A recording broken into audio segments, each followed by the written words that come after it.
Hello everyone, it's Kiara. Welcome back to my channel. Today I'm going to be showing you my monthly setup for the month of May in my bullet journal. I decided to go with a study and spring kind of theme. And in case you're wondering, my bullet journal is a Leuchtturm 1917 in size A5. Let's get into it. So my vision for the month of May theme was actually based on my idea of May, being both that it's one of the first months of spring, but also the time when students have a lot of final exams and assignments, such as myself. So to bring in those feelings of spring and brightness, I decided to bring in lots of bright colors like greens, also plants and windows, just to bring in more light into the spreads. But I also wanted to show off that yes, it is still a school season, a school time with important things to do. So that's why I included things like pencil holders, books, even vintage typewriters, and coffee mugs, academia stuff.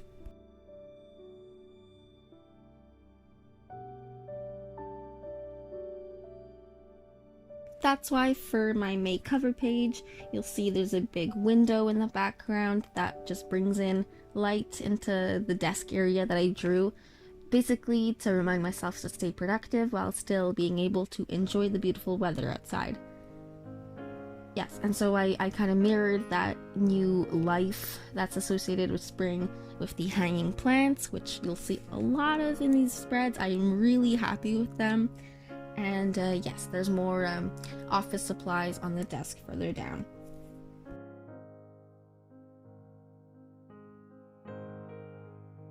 So with the hanging plants, I'm actually experimenting. I tried to replicate kind of a macrame holder for it so that it would hang from the ceiling. I've never tried macrame, but it looks fun and I might want to learn after this.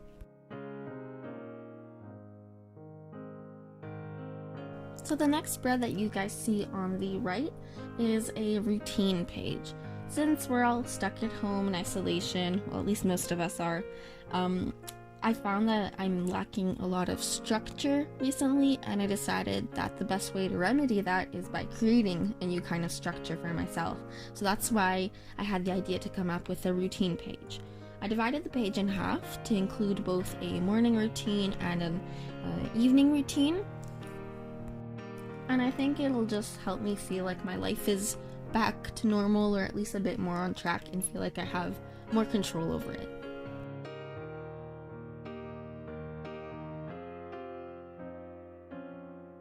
Looking at the kind of font that I used for writing the words routine, the R, it actually looks like a P in my opinion, and it just makes the word look like poutine, which if you guys are from Quebec, you know it's amazing. I just thought that was funny. Anyways, if you haven't had that, I highly recommend. So here are the two first finished spreads.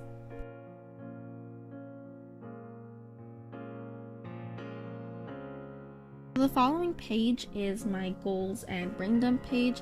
It is exactly the same as in my previous setups, not much has changed. The goals are always on the top and the brain dump section is always towards the bottom.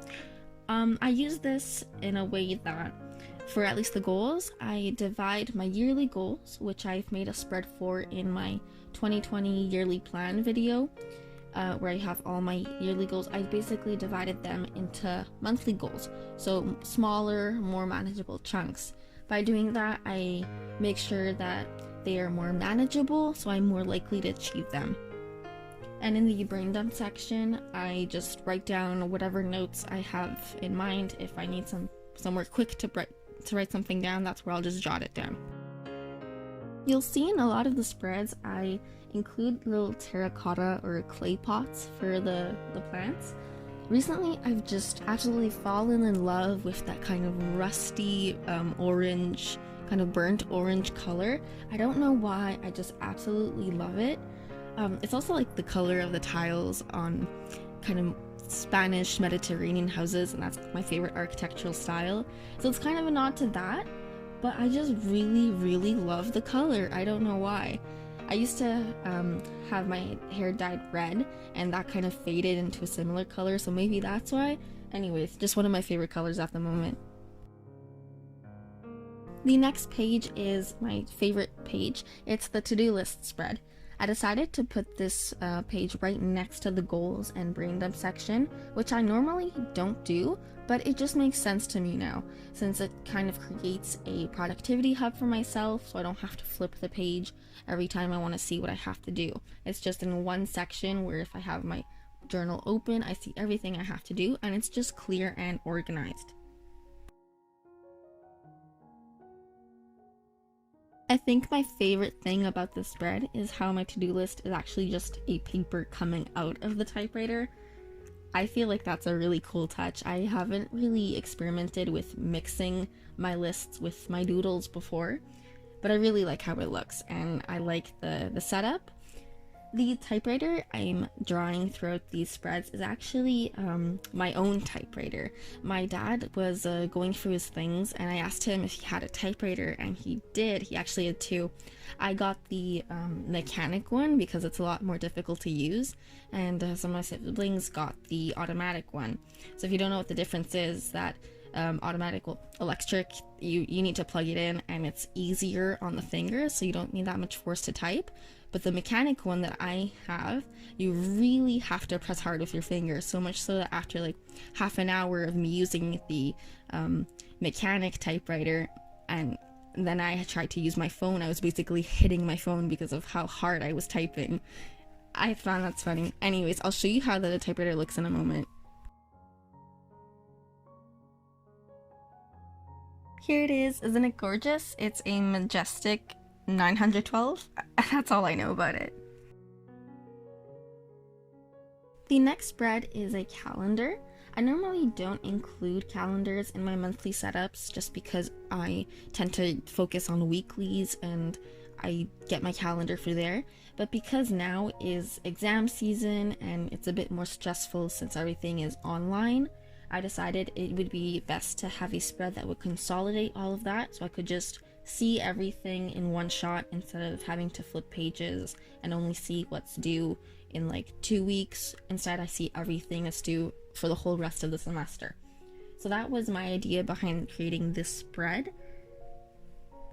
So how the spread would work is, since the calendar parts for every single day are rather small and not big enough to write exactly what my assignment or exam is, I would instead just write a letter that is associated to a specific assignment. So let's say I have something due on the 16th of May and it's assignment G.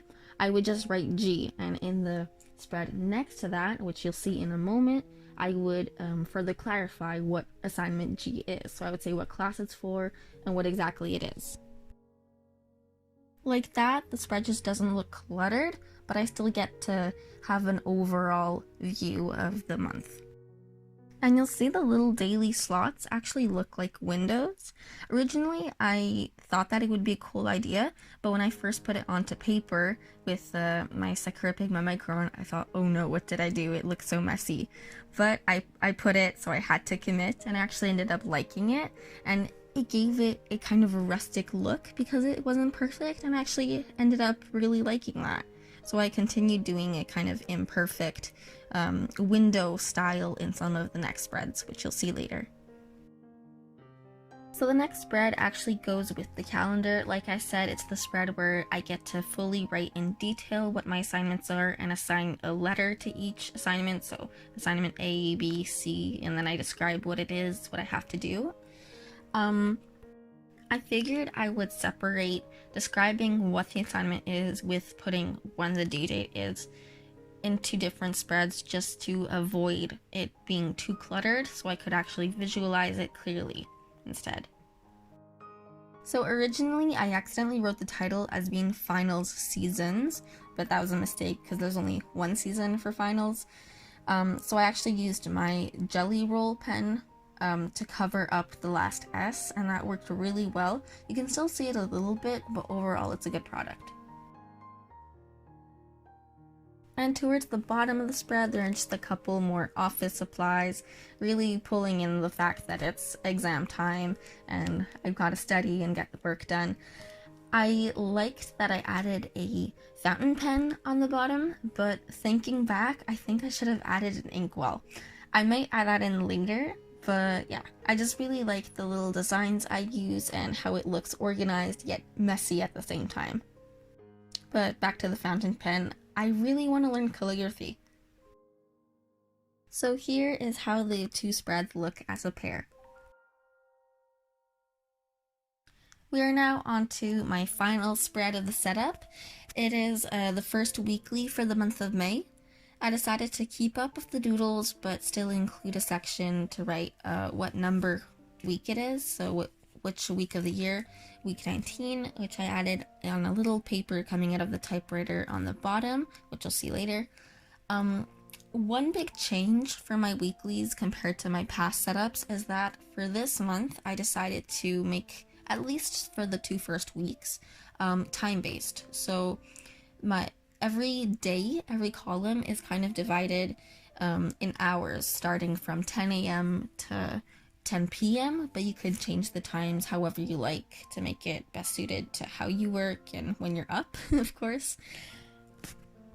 But I think that doing it this way helps me keep a better structure, which is especially what I need during exam time, but also with having to stay at home due to the current situation. So basically, this system of using time blocking allows me to set aside time for specific tasks, and instead of keeping it like a to-do list, which is how I used to do it. I filled out my weekly off camera, but basically I divided my different activities into different categories using a color code. So even though I have different classes and different subjects, I highlighted all of my classes and school activities in light green, and work was in gray. Homework for specific classes was a different color, like the brown or the terracotta colors I've been using quite a lot. Also beige. Basically, just choose a color and assign it to a specific kind of activity. Like that, you can just see what you have to do, especially if an activity or a project lasts you more than one day to complete. This also allows you to finish a project and see it more visually if it takes longer than a day. So like I said, I think I'll be using this time blocking based setup for the next 2 weeks, which is basically until the end of the semester. And for the 2 weeks after that, I think I might revert back to the to-do list style of weeklies I used to do. I'll put something in the cards so that you can see what I'm talking about. Just because time blocking won't be as necessary once the semester is over, but I'll see how I like using this, and I'll see if I can even make this work for my more personal goals. If I could block those in to make sure I get them done, that could be an option. One thing I really liked about this setup was that I used different kind of doodles, which is something that I used to do all the time in the past. When I started out bullet journaling, I would pick a theme and just draw things that made me think of that. But in the recent months, I've just basically been drawing the same doodle over and over, and I think that became a little bit monotonous for me. So changing it up, bringing different objects like typewriters, plants, mugs, books, all that, which kind of tie into the same theme together, actually made me a lot more excited to bullet journal this month, and I enjoyed it a lot more. So I think that's what I'll keep doing from now on, since it's what I did at the beginning and it's what I love to do anyways. So yeah. You'll notice on the bottom of every day I have a little bar with an S and a Z. That's actually my habit tracker. The S stands for study, and the Z is like in comic books when a character is sleeping, so that's where I track how many hours a night I sleep. I track the hours so that at the end of the semester I can compile all the data and know on average how much I slept and how much I studied per day of the week. I know it's a really nerdy thing to do, but I just like to collect statistics about myself. Doing that also allows me to understand how I work and then plan my weeks more effectively since I know when I'll be most productive. But if you want to track more habits than I do, feel free to add a second layer to the bar. I only added one bar for habits, but you can easily double them or even triple them. And if putting them under every day is not your thing, you can just replace an area where I put some of the doodles and just put a square there where you can have a chart where you track your habits in. And here is the final flip through. We are approaching the end of the video. If you enjoy this, please leave a comment about what spread was your favorite and what change you like to see in my bullet journal. And also, please like and share this with your friends if you can, especially those who need help for exam season. I used 2 highlighters from the Zebra Mildliner collection, as well as the iconic Sakura Pigma Micron pens in black ink in size 005 and 03. Then I used the Studio Fine Line markers that I got from the dollar store. Then some of the Staedtler Tri Plus fine liners, and the Sakura Jelly Roll in size 8, and the Staedtler double-ended fiber tip pens. Thank you so much for watching. I'll see you in my next video. Bye!